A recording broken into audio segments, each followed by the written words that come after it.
Nobel de physique 2023, Pierre Agostini, que la presse surnomme le paparazzi de l'infiniment court, hein, tellement court que je vais très vite d'ailleurs lui céder la parole. Et aujourd'hui, il nous fait l'honneur d'être là. Il va venir nous parler de sa carrière tardive, des potentialités de ses recherches et de son choix de partir aux États-Unis pour poursuivre son travail à l'aube du 3e millénaire. Et il est interviewé par Guillaume Gralet, rédacteur en chef Tech et Sciences du Point.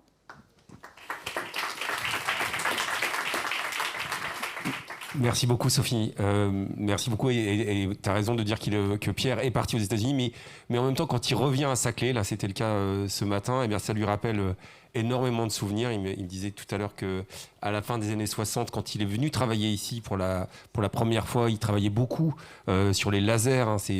Il a beaucoup travaillé sur les interactions lumière-atome, c'est vachement intéressant. Eh bien, en fait, il n'y avait que des champs tout autour d'ici. Ça a beaucoup changé, explique-t-il. Et puis surtout, il continue à s'investir beaucoup dans la transmission. Moi, j'ai été extrêmement surpris, mais c'était une vraie découverte, une super rencontre quand Pierre m'a accueilli chez lui de manière très simple, à moi qui, honnêtement, ai tout découvert de son champ de recherche ces derniers mois. On voit une personnalité hors du commun qui, franchement, peut donner beaucoup envie de faire de la science, parce que vous ne vous prenez pas du tout au sérieux. En même temps, tout ce que vous avez découvert, notamment avec Anne Lhuillier, c'est un travail collectif, hein, vous dites souvent, c'est extrêmement fascinant. Je voudrais, juste avant qu'on aille effectivement dans l'infiniment court, on a parlé d'instantané, hein, lorsqu'on s'est parlé pour préparer l'interview du Point, du fait d'en savoir davantage, hein, sur les photons qui vont être utiles pour ioniser des électrons. Revenir sur votre parcours, votre jeunesse à Tunis, Marseille, la rencontre avec quelqu'un du CEA. À l'époque, à Tunis, vous faisiez pas mal de vélo, c'est ça? Oui, bon, je faisais du vélo pour aller au lycée, oui. Ouais. Et puis, votre première, vous avez un petit côté rebelle aussi, vous découvrez le bruit et la fureur, par exemple. Le jazz que vos parents n'appréciaient pas trop, mais votre première rencontre, entre guillemets, avec la science, avec l'appétit scientifique, est-ce que c'est venu plus tard? Est-ce que c'est venu au lycée ou C'est pas venu vraiment au lycée. J'ai fait un bac scientifique, Mathelem aussi, ce qu'on appelait à l'époque Mathelem et maths sup. Mais sans plus, quoi. J'étais pas tellement excité ni par la science, plutôt par les maths. Okay.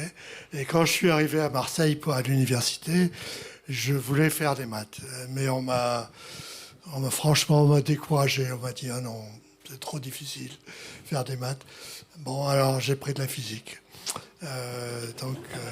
C'était le plus proche par an. Mais en fait, j'ai fait mes études à l'université sans être vraiment excité par ça, mais j'ai commencé à être excité quand je suis arrivé à Saclay pour faire de la recherche. Parce que auparavant, j'avais l'impression qu'il fallait apprendre quelque chose et le recracher comme on fait à l'université. Mais là, à Saclay, c'était la première fois qu'on avait quelque chose qui était entièrement nouveau. Il n'y avait pas de livres, il y avait rien à l'époque. Et le fait que justement, et vous êtes un vrai amoureux de Saclay, hein, ça tombe super bien pour cette première édition du Paris Saclay Summit, c'est que c'est un peu un hasard, c'est-à-dire que une personne de Saclay vient à Marseille, c'est ça, hein? Vous étiez... Oui, c'était la bonne époque. On était encore à l'époque où on pouvait être recruté avant même d'avoir fini sa thèse. Et maintenant, évidemment, c'est un souvenir... Yves Gontier est venu me chercher. C'était un ancien de Marseille qui était déjà employé à Saclay. À ce moment-là, il était ingénieur à Saclay. Et il est venu chercher et faire du recrutement. Donc, on s'est rencontrés pour ça. Il m'a dit, écoute, si tu viens à Saclay, c'est vraiment de la science très pointue, etc. Donc, ça m'a séduit. J'ai demandé à mon advisor de l'époque, qui était Henri Chantrel, c'était un spectroscopiste. Je lui ai demandé, je vais aller à Saclay faire des effets multiphotoniques. Il m'a dit quoi? Non, ne faites pas ça. Il n'y croyait pas du tout. À Saclay, c'était encore à l'époque où presque personne avait vu un laser en France. Et, il y avait des lasers rubis, c'est ça? On avait un laser rubis qui occupait toute une salle. C'était très marrant. Il a été remplacé un an après par un laser à verre, Ouais. verre au néodyme, qui occupait encore plus grand. Il fallait des batteries de condensateurs pour charger les flashs qui faisaient la lumière, qui pompaient le laser. Et ça, c'était tout à fait nouveau. C'était tout à fait nouveau, et pour moi et pour les autres, parce que c'était enfin, personne n'avait vu ça en France. Ouais, et en fait, à ce moment-là, on cherche à savoir comment la lumière laser, elle peut interagir avec les atomes. C'est pour ça que les lasers sont si importants. Oui, c'était l'effet multiphotonique. On connaissait bien l'effet monophotonique depuis Einstein, mais là, il s'agissait de voir si, avec une lumière intense, on pouvait ioniser un atome par absorption de plusieurs photons. Ouais. Si je parle en langage très simple que moi, j'arrive à peu près à comprendre, c'est-à-dire que on va bombarder littéralement de photons, dites-moi si je me trompe, et, les atomes en essayant d'isoler un électron, et c'est ce qu'on appelle la ionisation, c'est ça? Tout à fait. Voilà. Et en fait, la vraie découverte, parmi d'autres, c'est que vous avez utilisé des impulsions de plus en plus courtes. Et Oui, de plus en plus courtes. On est parti avec des lasers qui étaient nanosecondes, oui. c'est-à-dire 1 milliardième de seconde. Puis on est passé plus tard, un peu plus tard, aux picosecondes, et puis aux femtosecondes, et pour finir finalement en 2000 aux attosecondes. Aux attosecondes. Là, on est à 10-18, c'est ça? 10-18, 1 milliardième de milliardième. Et c'est ce qui a permis, entre autres, c'est ce qui a séduit, entre autres, les personnes qui vous ont accordé le prix Nobel. Et puis, il y a eu un corollaire à cette découverte. C'est ce prix Nobel que vous avez eu de manière collective aussi avec Anne Lhuillier. Elle s'est intéressée aux harmoniques. Elle a découvert un peu les harmoniques. Est-ce que vous pouvez nous expliquer ce que c'est, tout simplement, Pierre? Elle a découvert les harmoniques par hasard. Elle était, si vous parlez un peu avec elle, elle vous rappellera que c'est pas du tout les harmoniques qu'elle cherchait à voir. Et la première vision des harmoniques, ça a été vraiment une surprise parce que c'était pas attendu, c'était pas expliqué, c'était pas interprété à l'époque. Et c'est une lumière tout à fait spéciale. C'est un autre genre de lumière, elle dit. C'est en ce sens que le spectre des harmoniques est complètement différent de tout ce qu'on connaissait avant. On connaissait le spectre du Soleil ou de la lumière blanche, qui est un spectre continu dans un certain intervalle de fréquence. Et puis, on connaissait les lasers avec un spectre très monochromatique. Et puis là, tout d'un coup, c'était un spectre avec des tas de raies également espacés et qu'on n'avait jamais vu avant. Et il n'a pas fallu longtemps. La première expérience qui a détecté les harmoniques, c'était en 87, je crois. Et quelques années après, en 92, il y a eu un article qui a suggéré que, à cause de ce spectre, c'était peut-être une source de attosecondes. Il a fallu une bonne dizaine d'années, début des années 90 jusqu'au début des années 2000, pour démontrer que c'était vrai. Ouais. Et le domaine, je sais que vous êtes extrêmement modeste, Pierre, mais sur lequel vous avez travaillé, alors on a appelé d'autres scientifiques qui nous ont expliqué que ça pourrait avoir, notamment Franck Lépine, qui est directeur de recherche au CNRS, à terme, parce que vous êtes toujours très prudent, mais des applications dans, par exemple, le fait, par exemple, de trouver des nouveaux matériaux dans l'électronique, des diagnostics précoces de maladies, l'optimisation de cellules solaires, par exemple. Est-ce qu'on en est loin ou est-ce qu'il y a déjà des applications? Il y a déjà un certain nombre d'applications. Une des applications sur lesquelles on travaille actuellement, c'est la migration des charges dans une molécule. Si vous avez une grosse molécule et que vous extrayez un électron à un bout, la charge va se propager dans la molécule avec un certain temps. Hein, c'est le mouvement des électrons. Et ce mouvement des électrons, c'est typiquement l'attoseconde. Donc avec les impulsions du même ordre de grandeur, on peut espérer détecter ce mouvement. Donc ça fait partie des applications à venir. Il y a eu une autre champ d'exploration ou d'étonnement qui a eu lieu tout au long de votre carrière et de votre exploration scientifique, c'est le rapport à l'infiniment petit. Alors, l'infiniment petit, bon, on est encore loin de l'infiniment petit. Mais enfin, bon, si on regarde les nanosecondes, c'est 10-9. Les picosecondes, c'est 10-12. Les femtosecondes, c'est 10-15. Les attosecondes, c'est 10-18. Les heptosecondes, c'est 10-21. On pourrait se dire comme ça que on peut arriver à des temps infiniment courts. Il y a quand même une limite théorique, qui est le temps de Planck, et qui est de 10-44 secondes. Donc on est encore très loin de cette limite. Donc pour l'instant, on fait comme si le temps était infiniment divisible et on verra bien ce qui se passe. Ouais, mais on dépasse déjà un petit peu l'attoseconde en ce moment, enfin dans les laboratoires où on réfléchit déjà à aller de manière encore plus instantanée. Il y a déjà dans la littérature, il y a déjà des papiers sur les heptosecondes. Donc oui, elles sont juste au coin de la rue là. Donc ça ne m'étonnerait pas que d'ici quelques années, peut-être, on ait trouvé un moyen de faire des heptosecondes. Pour l'instant, c'est juste une mesure temporelle, mais bon, peut-être les impulsions heptosecondes ne sont pas si loin que ça. Ouais, pas si loin que ça. Alors, ce qui est assez intéressant aussi, c'est qu'on voit à quel point vous restez très curieux. Et en fait, votre carrière en France s'est arrêtée relativement tôt. C'est-à-dire... longue, elle a été très longue. Je suis rentré en 67 et j'ai fini en 2002.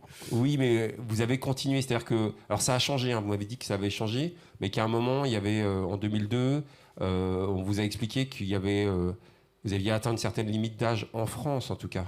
Ah oui, c'était... en tout cas, à Saclay, il y avait une règle que tout le monde devait suivre. Mon chef de service, Claude Manus, l'a suivi. Mon chef de groupe, Gérard Mainfray, l'a suivi. Et tous mes collègues ont dû la suivre à ce moment-là. Si on avait 60 ans et les années pour avoir la retraite de la sécurité sociale, il fallait partir. Il fallait partir, quoi. C'était du gâchis. Alors ça a changé maintenant. C'est-à-dire on peut continuer maintenant, je crois. Et puis... vous n'êtes pas fermé d'ailleurs, vous nous l'avez dit, à continuer à travailler avec l'université ici. C'est quand même une super nouvelle. Tout à fait. Ouais. Mais entre-temps, vous avez fait différentes activités et vous avez travaillé, d'ailleurs je crois que vous retournez, c'est très gentil d'être avec nous aujourd'hui ici, vous retournez dans 2 jours aux États-Unis parce que vous avez beaucoup travaillé à l'université de l'Ohio. Oui. Est-ce que cette expérience à l'université de l'Ohio, ça vous a appris d'autres manières de fonctionner, d'autres manières d'interagir avec les étudiants notamment? Sûr. Il a fallu d'abord que j'enseigne ce qui n'était pas du tout ma spécialité, ni même pas j'avais aucune expérience de l'enseignement. Donc ça a été assez dur de ce côté-là. J'ai enseigné pendant 12 ans à Ohio State, qui est une université d'État, une des plus grandes universités d'État aux États-Unis, avec peut-être 70 000 étudiants maintenant. Ouais. et une super équipe de football américain qui est très connue un peu partout. Voilà, donc oui, j'ai enseigné pendant 12 ans et ça a été une expérience fantastique, je dois dire, parce que les étudiants sont extraordinaires et ils sont très bons en général. Et par rapport à ce que j'étais moi comme étudiant, c'est totalement nouveau.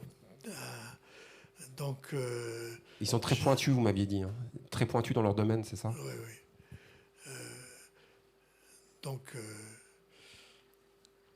c'est quelque chose, en fait, cette passion-là, on l'observe quand même en France. Enfin, peut-être vous dévalorisez un tout petit peu, parce que vous m'aviez raconté aussi, c'est que lorsque vous avez eu le prix Nobel à Ohio State University, on vous a dit, bah, vous êtes comme un dieu, et puis vous vous dites...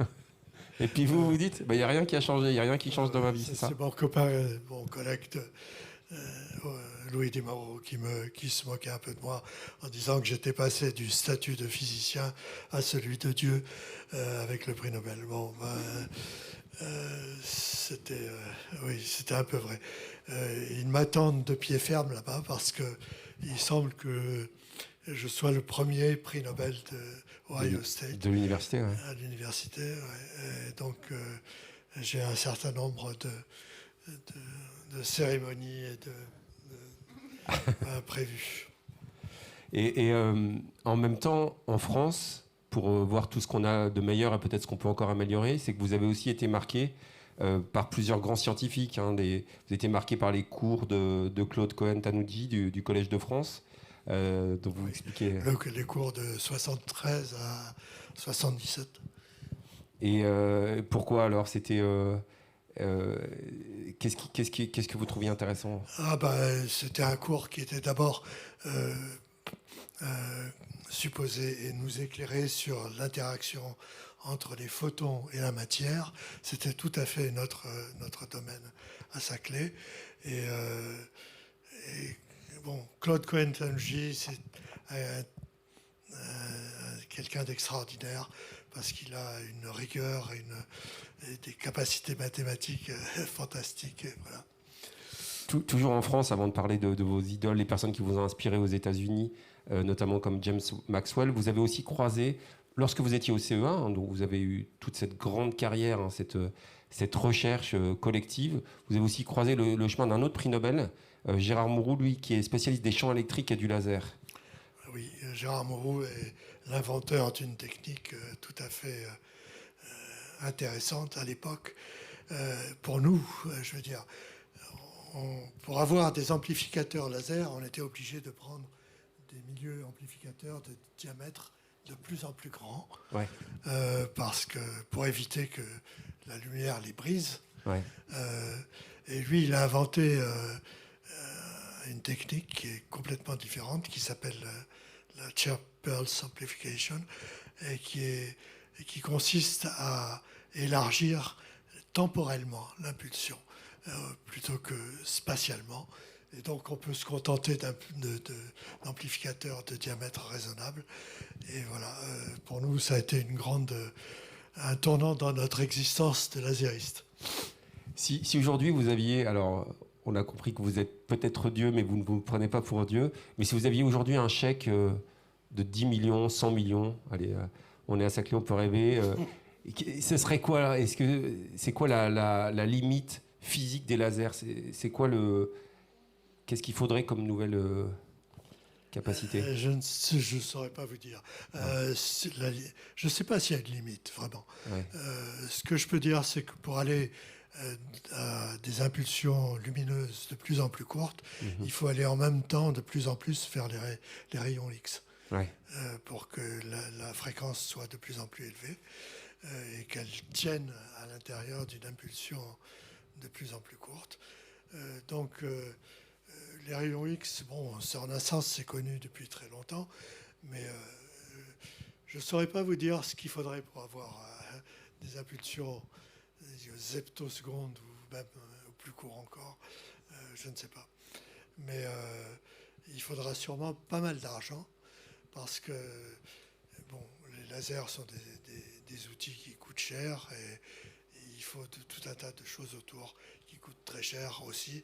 En particulier, bon, il faut que... Tenez bien le micro, ouais. Merci Pierre. Il faut que les rayons X ne se propagent pas dans l'air.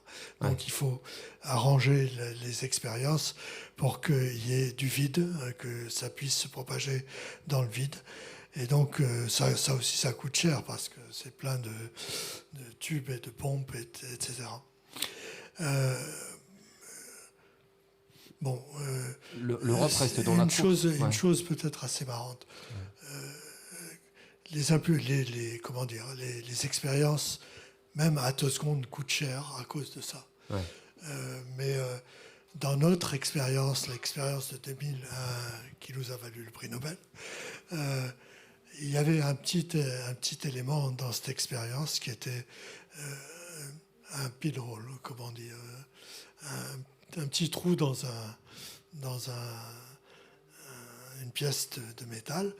Et bon, on s'est aperçu après coup que s'il n'y avait pas eu cette pièce-là, qui coûtait 20 centimes, je pense, eh bien l'expérience n'aurait pas marché. Donc c'est pas forcément des gros montants. Il y a les deux. Il y a les deux. Il faut les deux. Et en Europe, on est plutôt encore bien positionné. Tout à fait.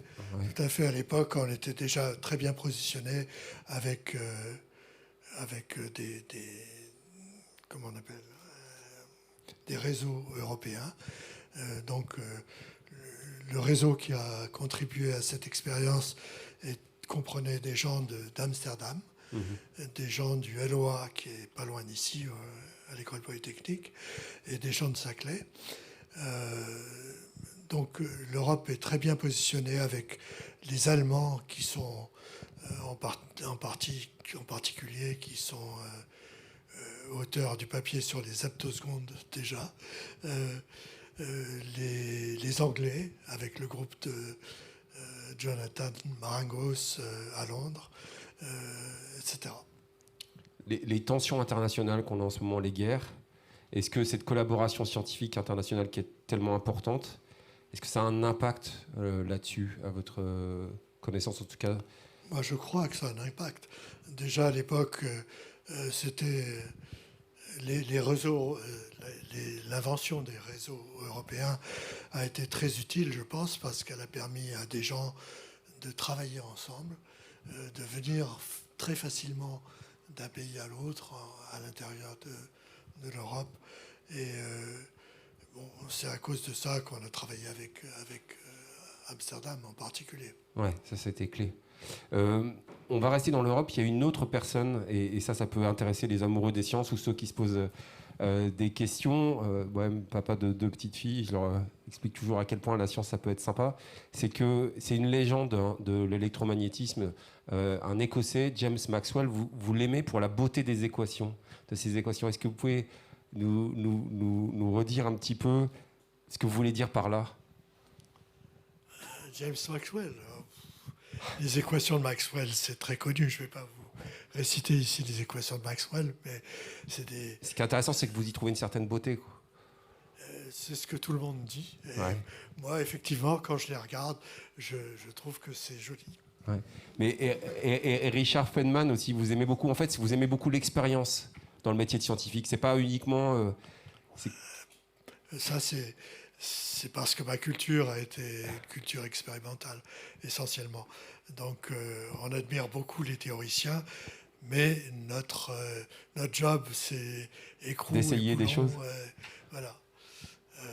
Il faut faire du vide, il faut que la lumière puisse se propager, etc. Il y a ce côté bidouilleur, quoi, que vous trouvez très intéressant. Un petit peu. Qui peut intéresser pas mal de monde. Toutes les personnes qui se posent des questions sur est-ce que je serai à la hauteur pour faire des sciences, est-ce que je suis... vous disiez vous-même, on vous a un peu découragé ou...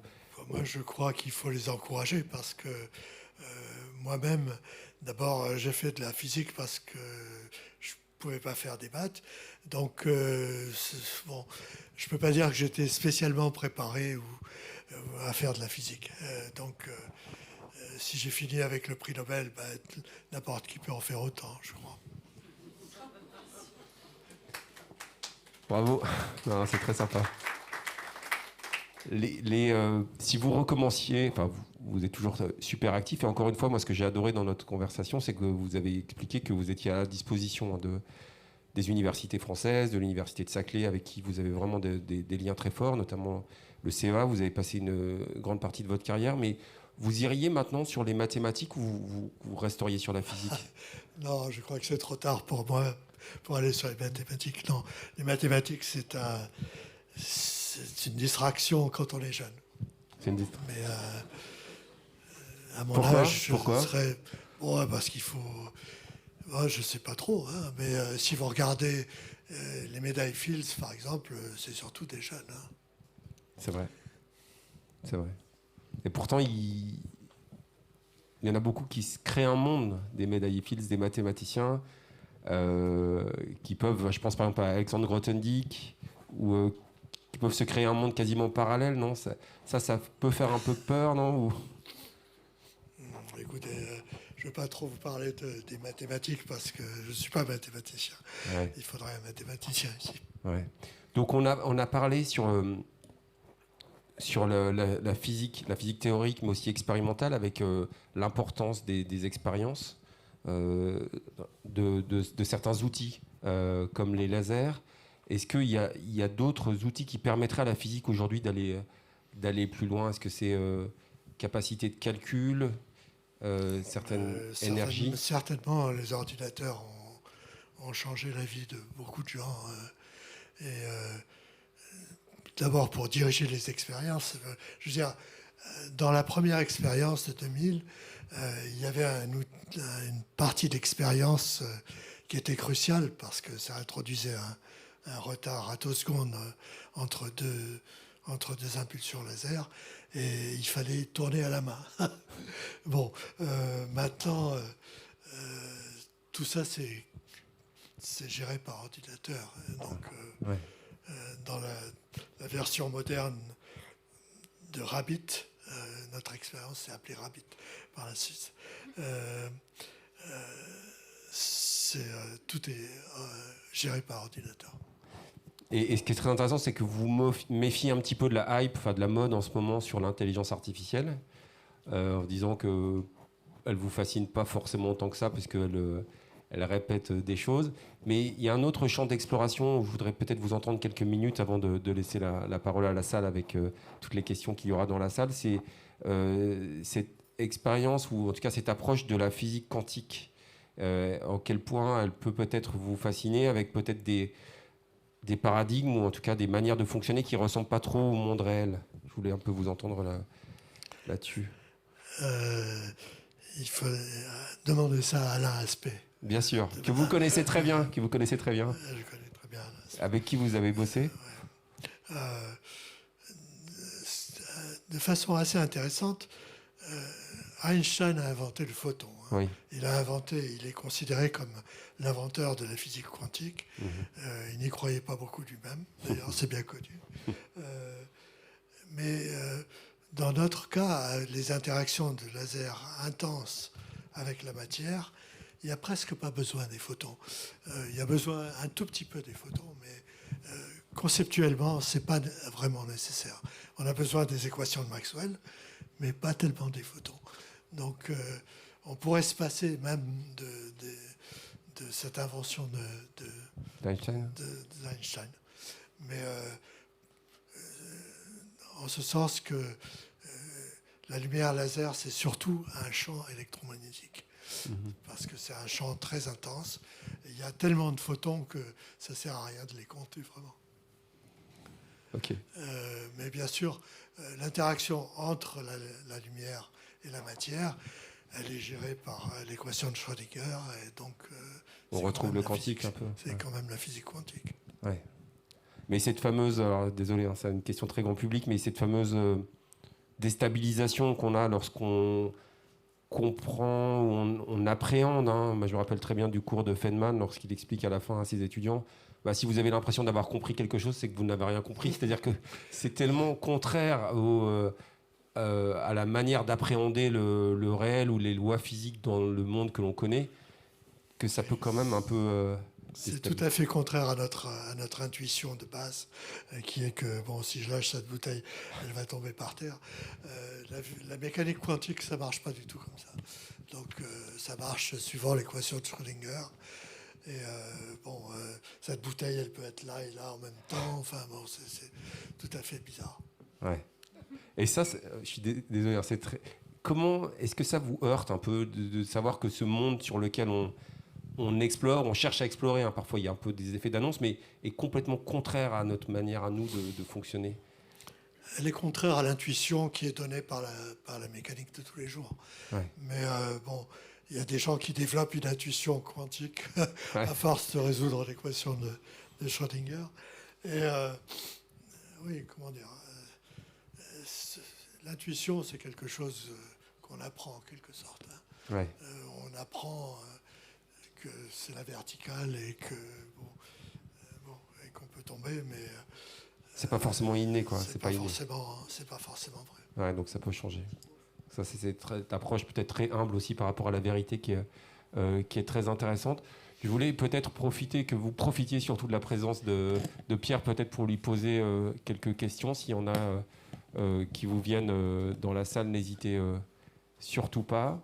Je voulais aussi peut-être terminer pour vous poser cette question. Je reviens sur la transmission, sur les jeunes enfants. Vous disiez qu'il faut les encourager à faire de la science. Aujourd'hui, si on veut être un grand physicien, on a 10 ans, 15 ans. Si on veut devenir un grand physicien, c'est quoi les qualités qu'il faut essayer peut-être de développer Je ne sais pas si je suis bien placé pour vous parler de ça, parce que je ne suis pas sûr d'être un grand physicien. Enfin bon, allons-y. Je crois qu'il faut développer une certaine curiosité. Ouais. Et il faut avoir ensuite les moyens de satisfaire cette curiosité. Que ce soit au point de vue théorique ou au point de vue expérimental. Il faut faire ce qu'il faut pour accéder aux moyens. C'est quoi en fait? C'est quoi? C'est avoir un laboratoire ou des ordinateurs. Ouais.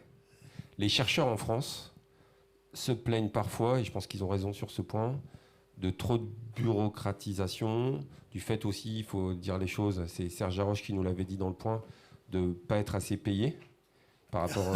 Non, mais c'est important quand même. Alors, certains développent de plus en plus, on le voit aussi, vous avez cité Alain Aspect qui investit dans Pascal, dans des startups, qui deviennent de plus en plus créateurs d'entreprises eux-mêmes. Hein. Ça, vous l'avez beaucoup vu aux États-Unis, et on voit que ça se développe aussi en France. Mais on peut aussi peut-être faciliter le travail de ces chercheurs. Qu'est-ce que vous en pensez? Qu'est-ce que vous dites aux jeunes chercheurs en France qui vous dites Je crois effectivement que s'ils étaient un peu mieux payés, ça serait mieux pour eux et pour tout le monde. Au CEA, on était bien payés. On était les mieux payés de toute la communauté scientifique. On avait, je ne sais plus combien, 20% de plus qu'au CNRS, par exemple. Cela dit, c'est vrai que c'est à cause de la bureaucratie si j'ai pas pu travailler en France après ma retraite. Ouais. Ça a été impossible à cause des problèmes bureaucratiques au CNRS. Mais ça, vous pensez que c'est vraiment réglé maintenant? Ou vous avez dit que ça avait changé? Je ne sais pas si c'est réglé. Je ne suis pas sûr que ça soit réglé. Ouais. Ce qui est réglé, c'est que les gens peuvent travailler plus longtemps. Ouais. Mais la bureaucratie, je ne suis pas sûr. Ouais. Alors, on a parlé tout à l'heure du fait que de plus en plus de professeurs ou de chercheurs créent ou aident des étudiants à créer des startups. On a cité Alain Aspect, c'est aussi le cas de Dan Shechtman, donc qui est prix Nobel de chimie, qui enseigne notamment au Technion, qui interviendra tout à l'heure au Paris-Saclay Summit. Mais vous dites, ça c'est très bien, ça permet de donner confiance, de lancer des projets, mais ça ne remplacera pas la recherche fondamentale, quoi. C'est ça. La recherche fondamentale, je ne sais pas si je vais oser dire ça ici, mais il y a une citation de Feynman qui est très célèbre et qui dit quelque chose comme ça, je traduis. La recherche, c'est comme le sexe. Bien sûr, il y a quelques résultats concrets au bout, de temps en temps. Mais c'est pas pour ça qu'on le fait. Donc la recherche fondamentale, c'est indispensable. D'accord. Mais il faut continuer. Alors, les deux, la recherche et le sexe. Bon. En tout cas, c'est une très belle citation. Mais c'est effectivement, faut pas. Et c'est un peu ça aussi qu'on retient de votre parcours. S'attendre forcément, lorsque on s'est parlé, je vous demandais les applications de votre découverte, la découverte que vous avez eu le prix Nobel. Vous étiez très prudent. Vous disiez bien sûr, il y a des choses. On en a parlé au début de l'entretien, mais c'est pas pour ça que vous l'avez fait. Et puis ça vient souvent aussi 30 ou 40 ans après. Ouais. Peut-être pas 30 ou 40 ans, mais bon, un exemple, c'est les harmoniques d'Anne, par exemple, qui ont été découverts purement par hasard. Anne Lhuillier, donc avec qui vous avez eu le prix Nobel. Nous-mêmes, on a fait une découverte à Saclay avant Anne, en 79, qui était l'ATI. Ouais. Le fait qu'un atome absorbe plus de photons que strictement nécessaire pour être ionisé. Et ça, c'est une application. Il y a eu une application de ça en 2000 dans notre méthode de mesure des attosecondes. Donc, c'est tout à fait décorrélé. Il n'y a pas de relation. Quand Anne a découvert les harmoniques, elle ne pensait pas du tout aux attosecondes. Ouais. Et quand nous, on a découvert l'ATI, ça, on ne pensait pas non plus du tout aux attosecondes. Donc, il faut se libérer aussi de la pression du temps ou du résultat immédiat. Je me rappelle aussi de la citation d'un autre physicien qui disait l'inventeur du micro-ordinateur, même si je les aime bien, c'est pas Steve Jobs et Steve Wozniak, quoi. S'il n'y avait pas eu les physiciens qui avaient travaillé sur la physique fondamentale dans les années 20, dans les années 30, et ensuite, on n'aurait pas eu de micro-ordinateur. On n'aurait pas eu de transistor. Transistor est la base de tout. Voilà.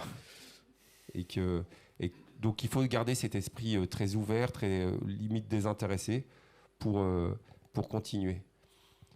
Merci beaucoup. Est-ce qu'il y a des personnes qui veulent poser une question à Pierre, profiter de sa présence aujourd'hui à Paris avant qu'il aille aux États-Unis? Ouais. Dans 2 jours, mais vous revenez, hein, Pierre, vous nous raconterez tout à l'heure. Allez-y, monsieur. Merci beaucoup pour les échanges que vous avez faits qui nous ont beaucoup nourris. J'ai une petite question pour vous qui est, dans votre carrière et en particulier dans les expériences majeures que vous avez conduites, par exemple Rabbit ou celle qui a généré votre prix Nobel, quelle a été la part de sérendipité? De hasard. Serendipity en anglais. La part de voir le non attendu pour faire des brevets, par exemple. Quelle a été cette part de sérendipité? Si je fais bien. Vous voulez dire quelle est la part des surprises? C'est ça, mais que vous avez su analyser et pu analyser. Super question. L'ATI, c'était une surprise. Les harmoniques, c'était une grande surprise. Il y a eu encore pas mal de cas où la physique, ce qu'on appelle la physique atomique, la physique des interactions entre les atomes et la lumière, ou entre les atomes entre eux, est une physique qui nous a occupés pendant 50 ans. Ça continue encore, et ça va toujours de surprise en surprise. Moi, je ne pourrais pas vous faire une liste ici, mais à part les 2 surprises qui sont directement liées aux attosecondes. Mais les attosecondes, c'était une sorte de surprise, de grande surprise aussi, parce que personne n'imaginait qu'on puisse faire des impulsions aussi courtes quand je suis arrivé. Quand j'ai commencé à travailler, la base des impulsions, c'était, disons, les nanosecondes, et un peu plus tard, les picosecondes. Mais c'était encore très très loin des atomes. Mais pour poursuivre juste la question, cette capacité à être surpris en réalité par vos recherches, c'est aussi un de vos moteurs, c'est-à-dire que on ne cherche pas forcément uniquement dans un but précis, c'est ça? Non, on ne cherche pas toujours ce qu'on va découvrir. Quelquefois, bon, si je reprends le cas d'expérience de Anne, elle cherchait à voir de la fluorescence, c'est-à-dire cherchait à voir une lumière qui soit presque monochromatique et dirigée à peu près dans tout l'espace. Elle a eu exactement le contraire de ça, Ouais. avec une lumière qui était avec un spectre très différent et avec une direction tout à fait précise qui était imposée par la génération elle-même.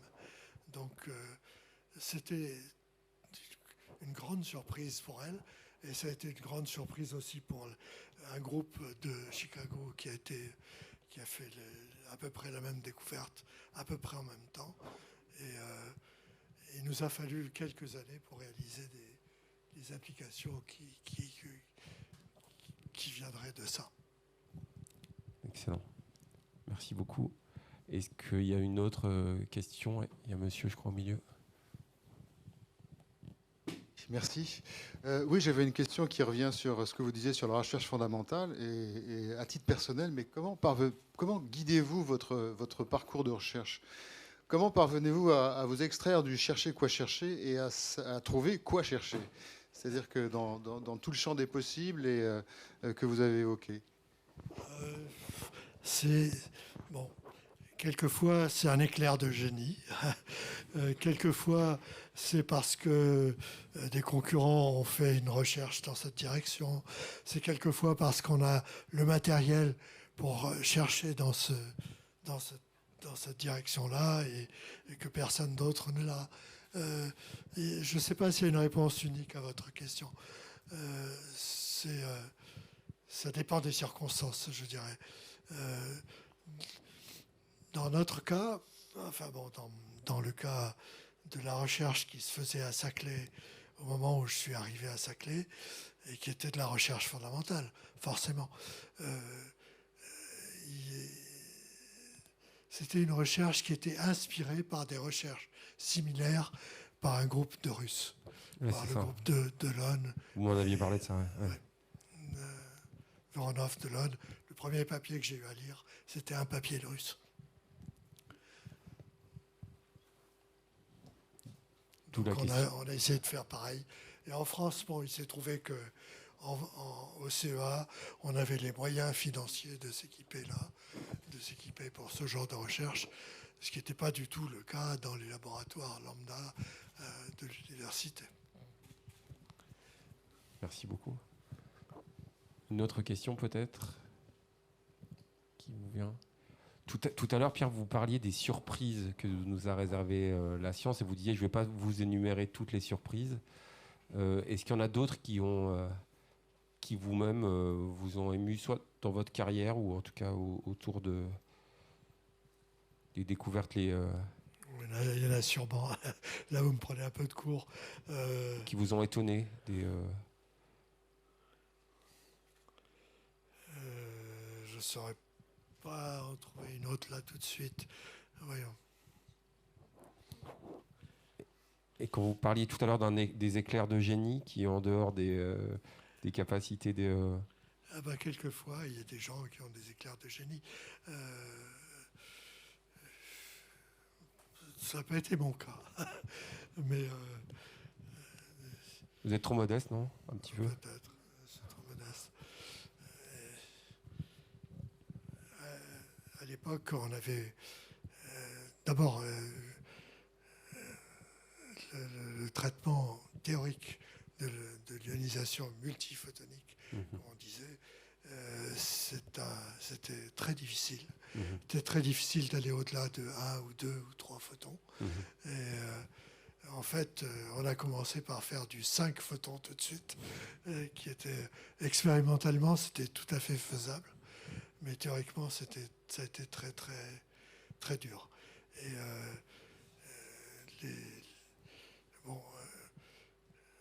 je ne sais pas s'il y a vraiment une recette pour trouver quoi chercher. En général, c'est une combinaison de qu'est-ce qu'on sait, qu'est-ce qu'on sait déjà, qu'est-ce qu'on a comme moyen pour chercher, et qu'est-ce que la théorie dit, etc. Et puis cette fameuse collaboration. Ça c'est autre chose. Bien sûr, c'est une collaboration. Ça augmente les chances d'avoir un éclair de génie, ça. Et de manière très concrète, on a parlé tout à l'heure justement des Russes, des chercheurs russes qui avaient travaillé sur le champ d'exploration qui vous intéressait. Aujourd'hui, la coopération avec les scientifiques russes, elle en est où Il y avait encore, avant l'invasion d'Ukraine, il y avait encore une conférence annuelle qui s'appelait Laser Physics, et qui était organisée par un groupe de Russes qu'on connaît très bien d'ailleurs. Et je ne sais pas si elle va continuer encore maintenant. Mais pour l'instant, elle est un peu arrêtée. Un peu comme sur la station spatiale internationale où on ne sait pas trop ce qui va se passer à l'avenir. Peut-être un dernier mot aussi sur la recherche collective. Peut-être moi j'ai beaucoup aimé ça aussi dans votre témoignage, c'est à quel point on a vu les personnes qui vous ont inspiré, que vous trouvez intéressantes, mais à quel point aussi il y a un peu des renvois de connaissances. C'est-à-dire qu'il y a cette conférence, mais vous m'aviez même parlé d'une autre conférence, je crois. C'est-à-dire que tout se passe lors de conférences ou à travers des publications. Comment ça se passe ces recherches? Oui, c'est souvent aussi par compétition. Oui, c'est vrai. Et ça, je dois dire que même dans le cas des attosecondes, à l'époque 2000, à l'orée des années 2000, ni Anne Lullier, ni Ferenc Krauss, ni moi-même n'avions de collaboration. Tout de suite là, on était plutôt des concurrents. Ouais. Et lorsque mon étudiant, qui est Pierre-Marie Paul, a annoncé le résultat dans une conférence à Paris, moi j'étais très content, mais les deux autres étaient un peu moins contents. Ferenc a dit « Ah oui, bien sûr, ils ont travaillé dans le spectre. Bien, bon. » Mais vous avez des bonnes relations avec eux, vous m'avez dit. Oui, on avait des très bonnes relations. Mais on était. Mais il y a le côté compétition. Ouais. C'est une émulation, en fait. Ça permet de. Oui, bien sûr. Peut-être, je crois qu'il y a des mains qui se lèvent derrière. Allez-y. Oui, bonjour. Alors, ce sont des questions de novice. Moi, j'ai pas une, j'ai deux questions. Je me demande si vous pouvez nous faire un rapport d'étonnement. Qu'est-ce qui vous a le plus étonné depuis que vous êtes le prix Nobel de physique? Et j'ai une question aussi sur la continuité. Est-ce que ça continue, votre labo à la Ohio State? Est-ce qu'ils vous appellent pour vous dire on a trouvé ça, ça continue? Ou est-ce qu'ils ont plié bagage et ils sont passés à autre chose? Bon, alors, personnellement, le prix Nobel, c'était une grande surprise. Je n'attendais ni le prix Nobel, ni même, j'étais au courant de la remise des prix au mois d'octobre. C'est ma fille qui m'a téléphoné pour me dire que... Qui est ici, votre fille. Le prix Nobel, je ne le savais même pas. Je ne savais pas non plus. Donc ça, c'était une grande surprise. En ce qui concerne la deuxième question, oui, on continue à travailler. On continue à travailler à Ohio. Anne continue à travailler à Lund. Ferenc continue à travailler au MPQ en Allemagne. Et oui, bon, on a un article qui est soumis à Physrev Letters maintenant. Bon, on continue. C'est notre raison de vivre est là. Allez-y. Oui, bonjour. Un autre prix Nobel bien connu dans le domaine interaction lumière-atome, c'est Serge Haroche. Est-ce que vous avez eu des contacts, des relations J'ai assisté à un certain nombre de ses cours au collège de France. Serge Haroche travaille, disons, exactement à l'opposé de nous. Nous, on travaillait avec des lasers qui sont très puissants, qui émettent des quantités invraisemblables de photons simultanément. Lui, son pain de tous les jours, c'était un photon, un atome des interactions entre unités, très très très faibles. Donc ces expériences sont absolument fantastiques, mais elles sont très loin de ce que nous on faisait. Passionné de lumière aussi, Serge Haroche. Passionné justement des interactions entre les photons et la matière.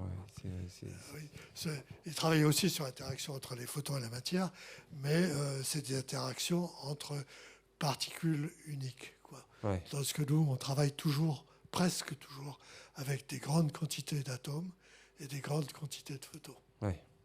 Donc on fait des moyennes. Merci beaucoup. Il y a monsieur. Ouais.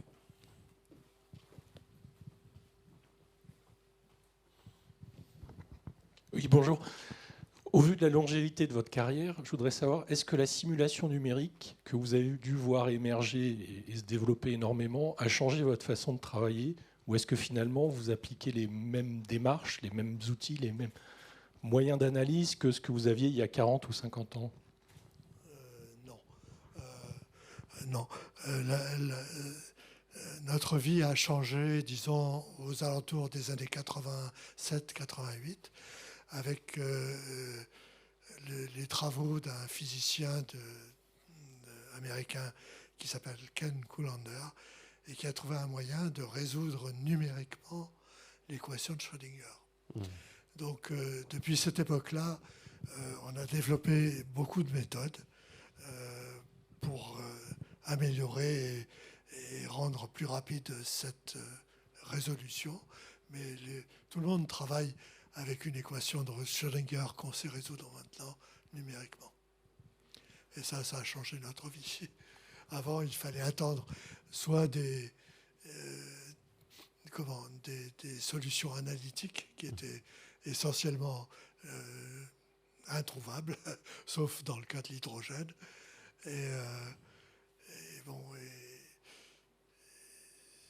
Oui, c'était soit ça, soit de faire des grosses approximations.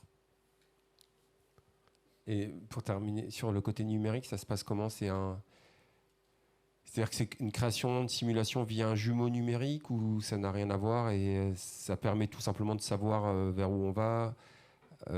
Ça aide à mieux identifier le résultat ?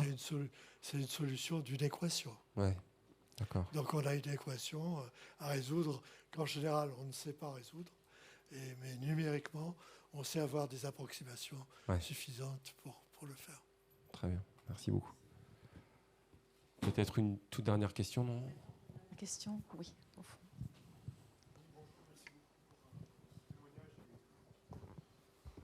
Oui, bonjour. Merci beaucoup pour votre témoignage. Évidemment, félicitations pour tous vos travaux. Alors, équation de Schrödinger ou équation de Dirac, qui est la version relativiste de l'équation de Schrödinger. Petite question un peu curiosité scientifique. Et puis, autre chose qui n'a rien à voir. Dans quelle mesure est-ce que vous considérez que le tissu scolaire et universitaire, le cursus académique en France continue aujourd'hui à pouvoir faire émerger des grands scientifiques et des grands ingénieurs, comme ça a été le cas ces décennies passées. Et qu'est-ce qu'il faudrait sanctuariser, préserver et développer davantage pour continuer cette excellence française dans le domaine scientifique et technologique ? Merci. Écoutez, vous êtes bien gentil de me poser cette question, mais je ne suis plus en France depuis 20 ans à peu près, et j'ai du mal à savoir quelle est la situation en France, vraiment. Je ne pense pas qu'elle soit pire que de mon temps, hein, mais à mon avis, au contraire, ça a fait beaucoup de progrès. Donc je pense que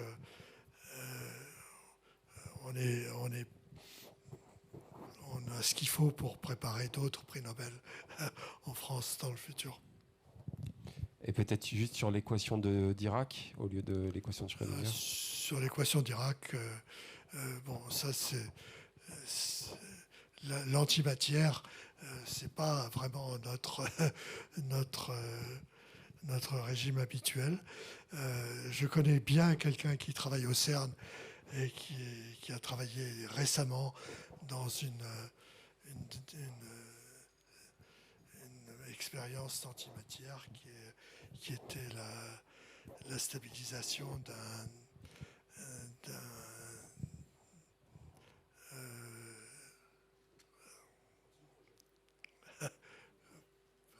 le nom m'échappe, d'un positronium par laser. Merci beaucoup. J'ai l'impression que pour certains, l'équation, c'est l'heure du déjeuner. Là, donc malheureusement, il va falloir qu'on vous laisse. Mille merci. Merci.